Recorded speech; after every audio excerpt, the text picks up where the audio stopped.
the Ronin is out today. Well, by the time you're watching this video, it'll have been out for a few days. But I just want to talk about why I think Rise of the Ronin is a great game and what Rise of the Ronin does especially well to respect the casual gamer.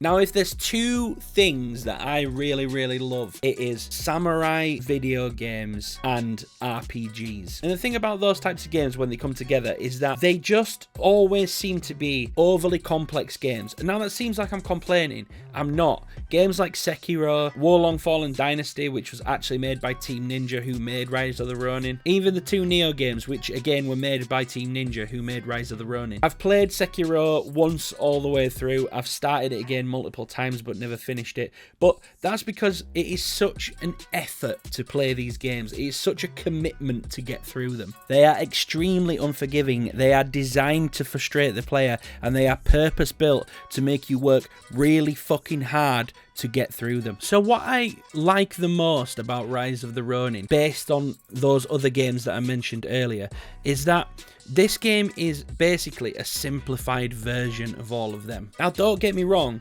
is Rise of the Ronin a perfect game?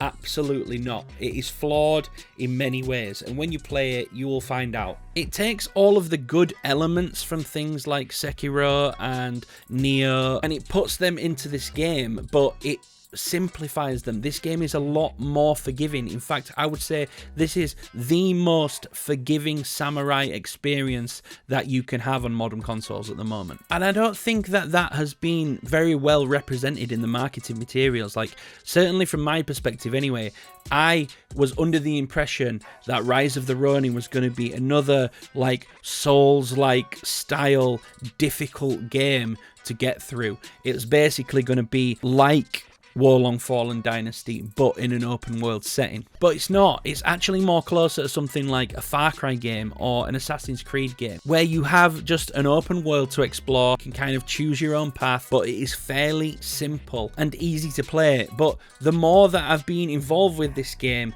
the more that I can see that the developers have intentionally made those choices. They have done things in this game to respect the casual gamer's time, and I absolutely fucking love that, because let's be honest, we don't all have the time to just sit and fucking drill another huge, massively in-depth RPG that is completely unforgiving and really difficult to get the hang of. I absolutely love it when I can just pick up a game and drop in and play some of that game and enjoy my time with it. I remember when I was playing through Sekiro the first time, I played a bunch of the game whilst I was at Insomnia Festival, and then I had to return to real life and work happened, and then I came back to the game a few months later, and it was like I'd fucking forgotten how to use my hands. I didn't know how to play the game. All of the skills that I had learnt from playing the game the first time were completely gone, and I had to basically relearn how to master the combat of the game. It took me so long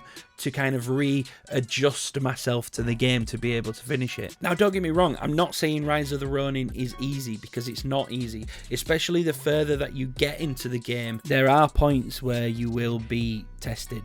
It's not just going to be a walk in the park, especially if you play it on just the normal difficulty. And I guess that's a point in itself. This game has 3 difficulty settings: easy, normal, and hard, which is already a deviation from the Souls-like samurai games that we're used to. I feel like I'm going to be backtracking a lot in this video, but I'm not saying that the game isn't an in-depth RPG, because it really is. In fact, it throws basically everything at you.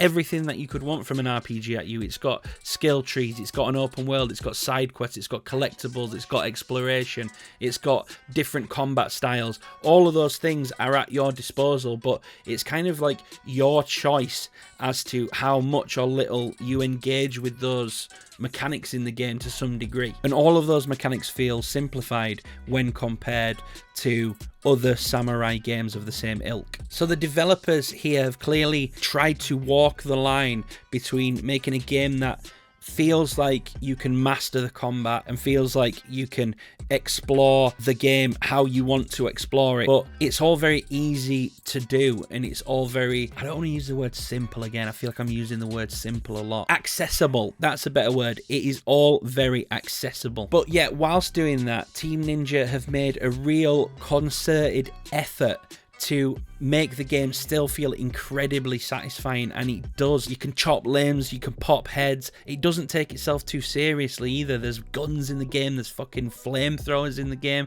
I mean, just take a look at these enemies. They're essentially just fucking big bobblehead versions of normal enemies. There's also a decent amount of enemy variation, which keeps things interesting at all times. It's just a really good but really accessible RPG. Like I say this all the time, but who the fuck doesn't want to be a samurai? And I don't know what it is about samurai games, but there seems to always be this push towards mastering it and learning the ways of the samurai, and therefore the game is difficult. Not Ronin at all. But yet there will be times where you'll be faced with bosses, or you'll be faced with a number of enemies at once, and you do have to figure out their movesets and master the parry and so on.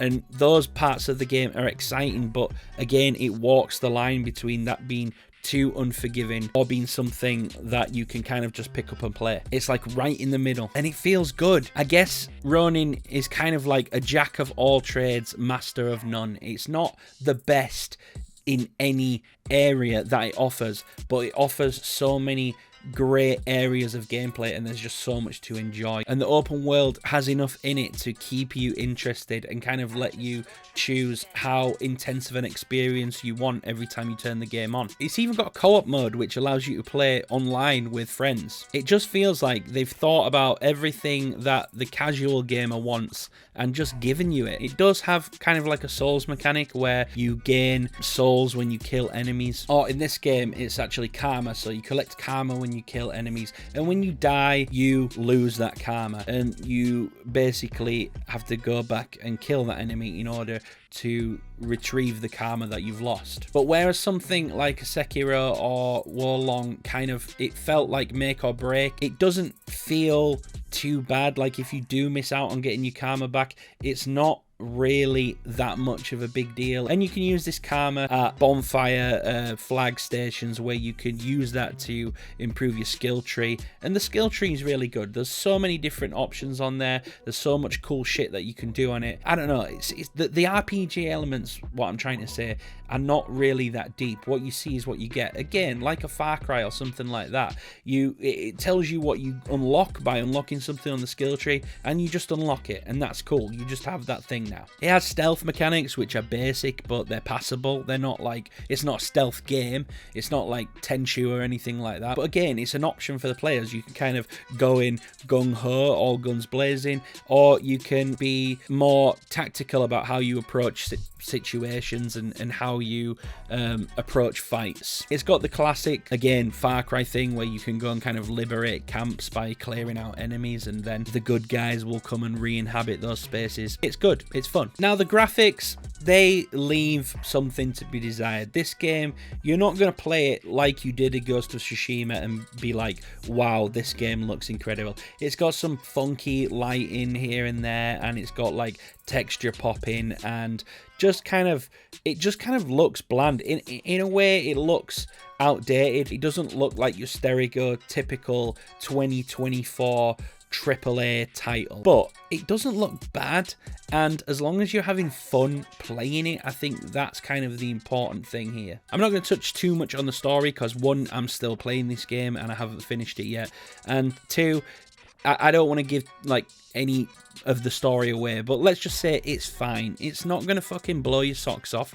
The story is not the part of this game that excels. It is good, but this game's all about the combat and all about the time that you have with the joypad in your hands rather than the cutscenes that you watch and so on. So yeah, if you're looking for an unforgiving Souls-like experience, then Rise of the Ronin is not for you. And if you're looking for like a beautiful, very tightly well-made game like Ghost of Tsushima, then maybe it's not for you as well. But if you're looking for just that experience of Ghost of Tsushima where you can dive in, play, and have fun with it, then Rise of the Ronin it does everything right for me. I wanted to highlight some cool things that the developers have put in the game that feeds into that casual gameplay loop, that it's almost like the quality of life things that they've put in there that just make this game easier to play. Sometimes we only get a chance to jump on a game for an hour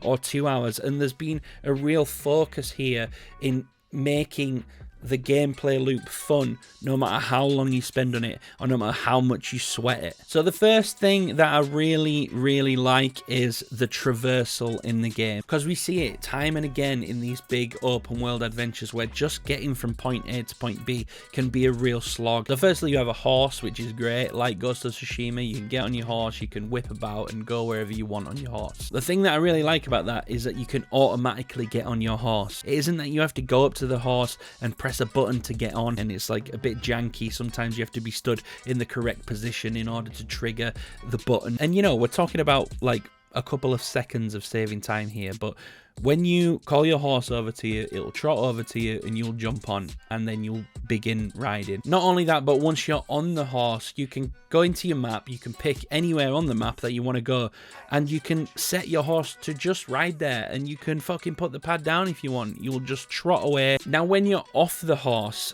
the good thing about traversal is that there is no stamina meter unless you're in combat. Now, stamina is an important thing in these games, and I understand why it's there, but let's be honest, if you're not in combat, do you really need it? I mean, how fucking frustrating is it in Tears of the Kingdom and Breath of the Wild where you're trying to get from point A to point B and you're just slowed down by the constant running out of your stamina bar? In Rise of the Ronin, your stamina bar doesn't exist when you're not in combat.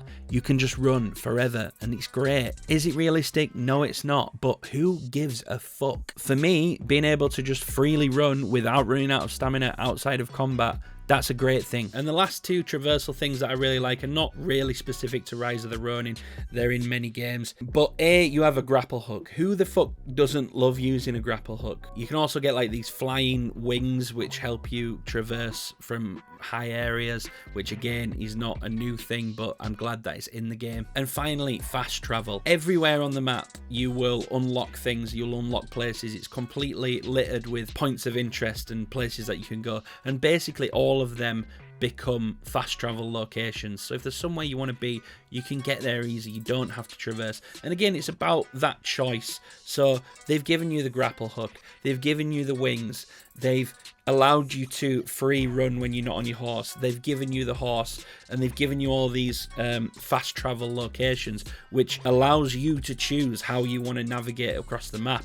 If you have only got half an hour to play the game and you need to get somewhere and you're just dipping in, then you're going to use the fast travel points. If you want to mull about on your horse and take in the scenery, you can do that as well. In Rise of the Ronin, if you play a mission and it's full of cutscenes and then you fail that mission, you will never have to watch the same cutscene twice. If the game knows that you are revisiting something that you've already done, you won't be seeing the cutscene again. Now, this next one is kind of a negative point and a positive point mashed into one. One of the things that is kind of annoying about Rise of the Ronin is that you will collect so much loot, and the problem with your inventory just being so full of shit is that it becomes very difficult to decipher what is the important stuff that you have and what is the junk that you have or the shit that you don't need. And again, that has been recognized by the devs and remedied to some degree, and I do like how they've remedied it. And that is that you can set up automatic loot disposal. So the loot in the game, like a lot of games, is color coded. So for example, if you set it to a certain rarity level, then when you pick up and collect items that are below that rarity level, the game will automatically disassemble that for you, or even automatically sell the items for you. And that's fucking amazing, because there is absolutely nothing that I want to do less in a game than inventory manage. I'm not a fucking admin, I'm a samurai. And there's collectible cats. So buy it. Anyway, yeah, that's it. I just wanted to give some of my opening thoughts on Rise of the Ronin. I've seen the reviews coming out today. They're very mixed. Some people really love it, some people really hate it. I think what it's intended to be is exactly what it is, and the people that are not vibing this game are the people that were kind of expecting this world beater of a AAA game. But if you just want a game that you can literally just enjoy, you can still have all the elements of some of those bigger, grander experiences, but in a kind of more accessible, more forgiving manner, then Rise of the Ronin is perfect for you. So yeah, Rise of the Ronin is out now. It's made by Team Ninja. It's on PlayStation 5. It's an exclusive. Pick it up. Like if you enjoyed the video, subscribe if you're new, and I'll see you in the next one.